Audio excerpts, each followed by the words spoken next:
O que tem ocupado sua mente? Você está lutando para entender o propósito da sua existência? Para você, tudo está em colapso e por isso não vê esperança na vida?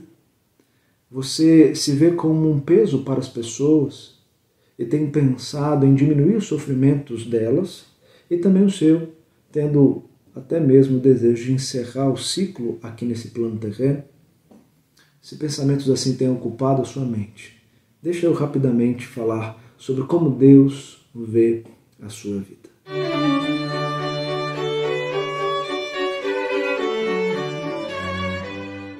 Nós estamos no Setembro Amarelo, precisamos falar sobre suicídio, e hoje eu quero ler com você o Salmo 31 e olhar para a vida de Davi e entender como nós podemos lutar contra esses sentimentos. Versículo 9 e 10 do Salmo 31, Davi diz: Compadece de mim, Senhor, porque me sinto atribulado. De tristeza os meus olhos se consomem, a minha alma e o meu corpo. Gasta-se a minha vida na tristeza, e os meus anos em gemidos.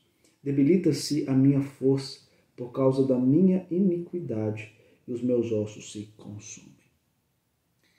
Talvez você não vê propósito aqui nesse mundo.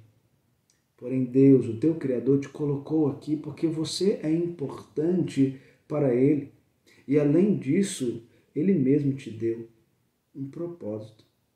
Entenda, você é importante para Deus. E não só para Ele, mas também para as pessoas. Por mais que você pense que seja um peso na vida dos seus amigos e familiares, não é assim que essas pessoas se sentem sobre o seu sofrimento. Às vezes, os familiares e os amigos não sabem conversar com você, porém todas as tentativas são por amor e de alguma maneira eles acham que podem ajudar a aliviar a sua dor. Sabe que tirar a própria vida pode ser uma falsa verdade? Jay Adams já disse em um livro que o suicídio nunca é uma solução, é uma falsa esperança, um erro que não vai criar um acerto, mas dor e desespero. Então, pensar assim não é correto, porque tirar a própria vida é deixar as pessoas em sofrimento, em uma dor inimaginável que pode perdurar para a vida. Inclusive, carregar sobre os ombros aquele sentimento de culpa, achando que poderia ter evitado se estivesse feito alguma coisa a mais do que já fizeram. Algo que mudará a vida deles para sempre. Sabe de uma coisa? O sofrimento que você está passando, o sofrimento que nós passamos, de fato são situações diferentes. Mas nós olhamos para a Escritura porque a Escritura fala de uma realidade de sofrimento. E nessa realidade de sofrimento, Deus está gritando para nos socorrer. O seu coração sofrido pode ser um livro desconhecido, mas você pode ter alguém para te ajudar a encontrá-lo. À luz de Cristo, você pode olhar para as páginas de um livro desconhecido e se ver nele.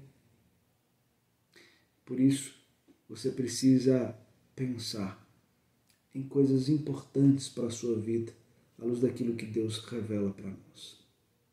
4 coisas que eu quero pensar com vocês. A primeira delas, nós precisamos lembrar no sofrimento quem nos criou. Porque esse mesmo que nos criou é aquele que diz que jamais nos abandonará. Ele diz isso em Isaías 43, quando fala para o seu povo que ele é o Deus da aliança. E o seu Deus da aliança não abandonará os seus. E se ele não abandonará, não há o que temer, pois ele se faz presente. E além disso, o seu amor é um amor eterno. É um amor que ele comunica para nós graça, esperança. Segundo, Aquele que te deu vida é o mesmo que tem o controle sobre ela. Então, é egoísmo nesse estágio querer aliviar a dor interrompendo a vida. Lembre-se que o próprio Cristo sofreu em seu lugar por meio da cruz. E quando ali ele estava, ele foi abandonado pelo próprio Pai, porque ele precisava tomar o cálice da ira divina. E ele fez isso por mim e por você, por aqueles que o Pai escolheu para ele. Em terceiro, a ressurreição é a razão da esperança. Cristo morreu, mas ele ressuscitou. E quando ele ressuscitou, ele venceu a morte para conceder vida e alegria aos corações perdidos. E por meio da cruz, ele nos regenerou para uma viva esperança. Uma esperança que aponta para uma herança incorruptível, sem mácula, inacessível, reservada nos céus para os eleitos de Deus. Quarta coisa, você tem livre acesso a Ele. O véu se rasgou. Agora nós temos condições de derramar o nosso coração diante de Deus e Ele sempre estará nos ouvindo. Quando olhamos para esse salmo de lamento, vemos Davi derramando o seu coração sofrido, esgotado diante do que estava vivendo. Porém, ao mesmo tempo, ele encontra forças para continuar. No versículo 22 ele diz: eu disse na minha pressa, estou excluído da tua presença. Não obstante, ouvistes a minha súplice voz, quando clamei por teu socorro. Davi foi capaz de superar o sofrimento, porque ele entendeu que Deus se fazia presente na vida dele. E essa experiência depois é traduzida por ele mesmo como um convite. No versículo 24 ele diz: sede fortes, revigore-se o vosso coração, vós todos que esperais no Senhor. Esse convite foi para os leitores, mas também para mim e para você. Nós não podemos desistir da vida. Por isso tenha certeza, Deus é contigo, você não está sozinho. Olhe além do seu problema, olhe para o autor e consumador da sua fé. Ele ressuscitou e te resgatou para uma viva esperança. Por ele estar vivo, podemos crer no amanhã. Quem vai te chamar para a morada eterna será o seu Pai no céu. Mas até que chegue esse dia, Ele mesmo te sustentará. Crê nisso. E assim como Paulo diz lá em Romanos 8, ninguém pode te separar do amor de Deus. Nenhum sofrimento poderá separar dessa aliança que Ele tem contigo. Não desista da vida.